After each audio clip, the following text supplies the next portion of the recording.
नमस्कार, आप देख रहे हैं आप तक न्यूज और मैं हूं आपके साथ मानवी ठाकुर। शुरुआत करते हैं आज की खास खबरों से। लखनऊ अंतर्राष्ट्रीय महिला दिवस पर कांग्रेस पार्टी की राष्ट्रीय महासचिव मेनका गांधी वाड्रा ने महिलाओं को जागरूक और सशक्तिकरण बनाने के लिए लखनऊ के 1090 चौराहा से विधायक निवास बहुखंडी होते हुए सिकंदराबाद चौराहे तक जाएगी रैली। वहीं प्रियंका गांधी ने महिलाओं की रैली का आयोजन किया।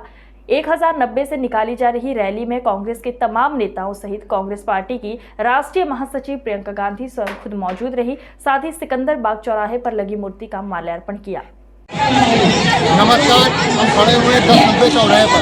यहाँ पे आज प्रियंका गांधी आ रही है, उनका प्रोग्राम है और साथ ही साथ महिला दिवस है। महिलाओं को सम्मान दिया जा रहा है और यहाँ पे बहुत सी महिलाएं आई हुई हैं, कार्यकर्ता आए हुए हैं और ये महिला दिवस पे इनका बहुत बड़ा प्रोग्राम है। ये 1090 चौराहे से लेके दिलो डाजीबाग तक जाएंगे, पूरा प्रोग्राम है और प्रियंका गांधी जी आने वाली है और हम लोग टीवी भी देख रहे हैं कि महिलाएं आई हुई हैं। महिलाओं की रैली में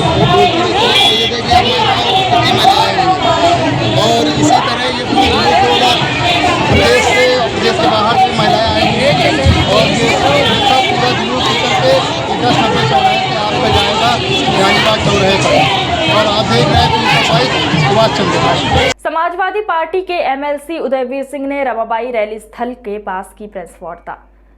उदयवीर सिंह को ईवीएम रखवाली के लिए लखनऊ का प्रभारी बनाया गया है। कॉन्फ्रेंस में वाराणसी में गाड़ियों से ईवीएम मूवमेंट की जानकारी प्रत्याशी को न देने का आरोप लगाया गया है। चोरी छिपे ईवीएम ले जाने पर चुनाव आयोग में शिकायत के बावजूद अभी तक कोई कार्रवाई न होने के सवाल भी सामने आ रहा है।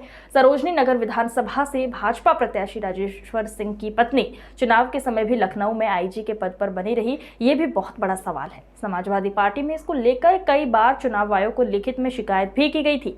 प्रेस कॉन्फ्रेंस के दौरान समाजवादी पार्टी के कार्यकर्ताओं पदाधिकारियों को ईवीएम पर निगरानी रखने के निर्देश दिए गए हैं कि तमाम लोग जिनकी बैलेट की गिनती पूरी हो गई थी उनकी रिकाउंटिंग करके 10 वोट 25 वोट 110 वोट से हरा दिए गए थे। तो जब एक ऐसी भ्रम की स्थिति पैदा हो चुकी है पहले, तो मेरा सवाल उल्टा है कि सरकार को क्या समस्या है। जब वो पहले बैलेट की गिनती शुरू करा ही रहे हैं तो बैलेट की गिनती करा लें और सुनिश्चित हो जाए किसको कितना वोट मिला है, उसके बाद ईवीएम की गिनती चलती रहे।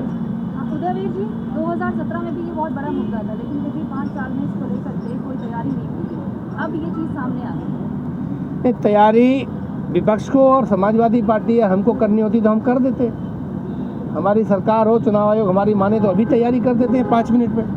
केवल एक आदेश ही तो जारी होना है, क्योंकि केंद्र में प्रदेश में उनकी सरकारें हैं। हम लोगों ने लोकतंत्र को मजबूत और लोकतंत्र में विश्वास बढ़ाने वाले कदमों को लेने की हमेशा रिक्वेस्ट की है, जिसको आयोग ने नहीं माना, ये हमारा दुर्भाग्य है। आपका एक डेलीगेशन मैं गया था। उन्होंने कहा कि आवश्यक कार्रवाई करेंगे, इस पे हम रिपोर्ट दिल्ली भेज देंगे।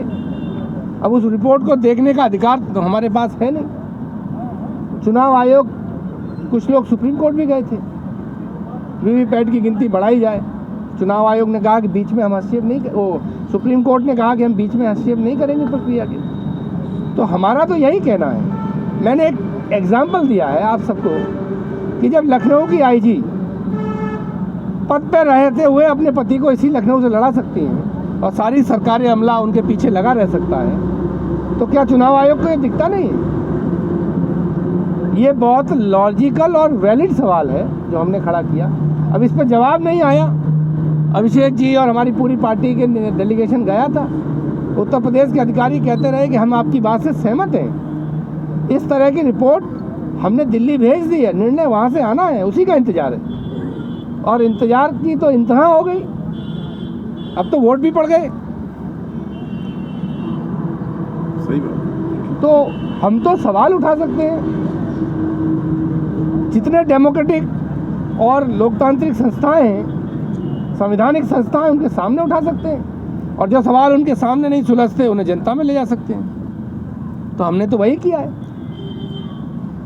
कल बनारस के कमिश्नर ने जो घटना कल बनारस में सामने आई उस पर अपनी सफाई दी। उन्होंने बताया कि ट्रेनिंग से जुड़े हुए एक दिन पहले ट्रेनिंग होती। लखनऊ में कब ट्रेनिंग हुई आपको पता लगा? क्या चुनाव आयोग बनारस में अलग ट्रेनिंग कराता है, लखनऊ में अलग कराता है? 3 मंजिला किराना स्टोर की इमारत में लगी भीषण आग। स्टोर बंद होने के चलते आग लगने टीवी का कारण नहीं आया सामने। शॉर्ट सर्किट से आग लगने की जताई जा रही है आशंका। आग की बड़ी बड़ी लपेटों में जल रही 3 मंजिल इमारत। भीषण आग लगने से इलाके में मचा हड़कंप। पड़ोसियों ने खाली किए अपने घर। लगातार बढ़ रही आग से पड़ोसियों में दहशत। 1 घंटे से आग बुझाने में जुटी फायर ब्रिगेड। आग से लाखों के किराने का माल जलकर हुआ राख। छिबरा मऊ कोतवाली क्षेत्र के पीपल चौराहे के पास स्थित मनोहर लाल गुप्ता के किराना स्टोर में लगी है आग। आज की खबरों में बस इतना ही। देखते रहिए आप तक न्यूज़। नमस्कार।